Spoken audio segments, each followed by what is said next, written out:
Self-regulated learning skills are not just a quality we have or don't have. These are skills which we can learn and practice, but also to support.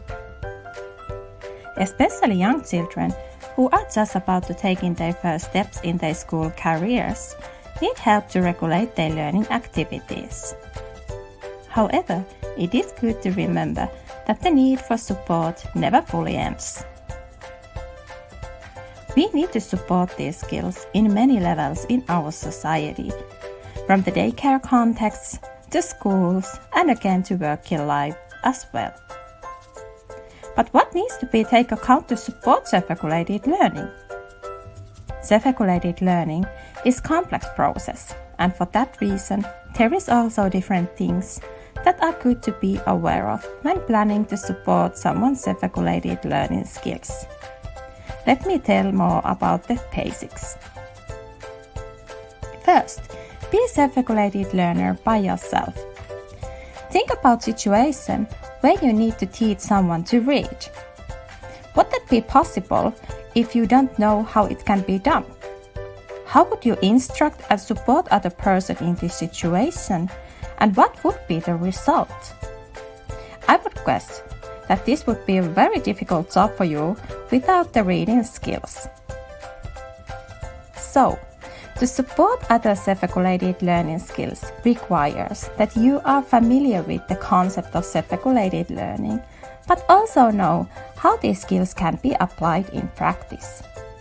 For that reason, rule number 1 is to get to know the self-regulated learning concept and be a self-regulated learner by yourself.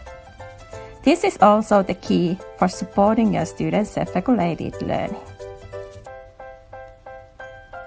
Second, be systematic when you are supporting other self-regulated learning skills. In practice, many people are thinking that regulation of learning is just to support students' cognitive strategy use, such as planning, goal setting, reflection, and other working strategies. We are claiming that it is much more. Let me tell in details. In a nutshell, self-regulated learning is active awareness of our different cognitive, motivational, and emotional learning activities. From this point of view, regulation of learning starts when students are recognizing that something needs to be regulated. However, students are not always able to recognize these situations. For that reason, the core in self-regulated learning supports is to awake students' awareness of the challenges they are facing, but also to offer toolkits for students to solve these faced challenges. Addition to this, because self-regulation is a complex process where different phases of learning and different cognitive, motivational, and emotional functions are connected to each other, it is important to keep all of these different aspects on mind when you are planning self-regulated supportive practices. Only by systematically keeping these different aspects on your mind, you really can offer comprehensive support for students. Third, create possibilities for learning. As mentioned earlier before, we regulate our learning when there is need to do that. But what creates the need for self-regulation? To regulate our behavior, we need reason to regulate. For example, at schools, this means that we need tasks that are challenging enough to wake up our interest and motivation towards the learning tasks, so that we are ready to see effort to learn. Situations which are not putting us to struggle a little bit are not optimal to practice self-regulated learning skills. So think that different challenges are friends. They are offering an opportunity to develop and practice self-regulated learning skills. And for that reason, they need to be a natural part of our lives and learning. Fourth, don't only support, remember to assess as well. It is good to remember that we all are individuals with our own unique set of skills, knowledge, and experiences.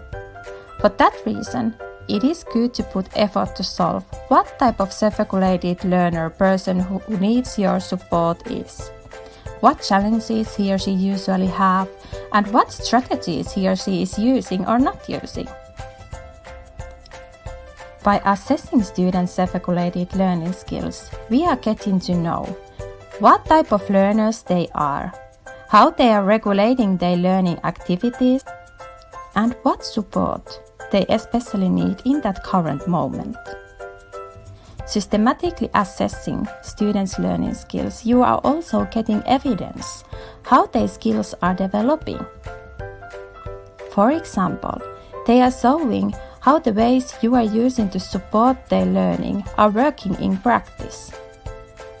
Addition to this, assessing is also one method to support students' learning, as it has potential to offer good feedback channel for students by showing how they are doing and what things they should put more focus in the future.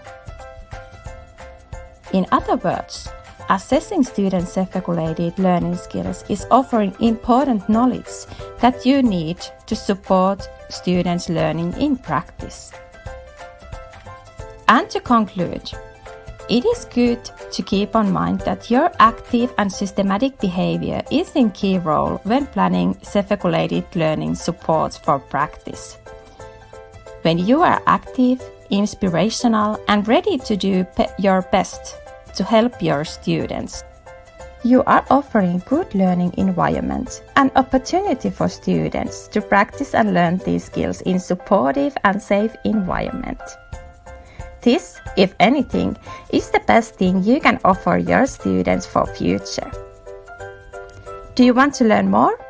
Here is some reading tips related to this topic. Thank you for watching.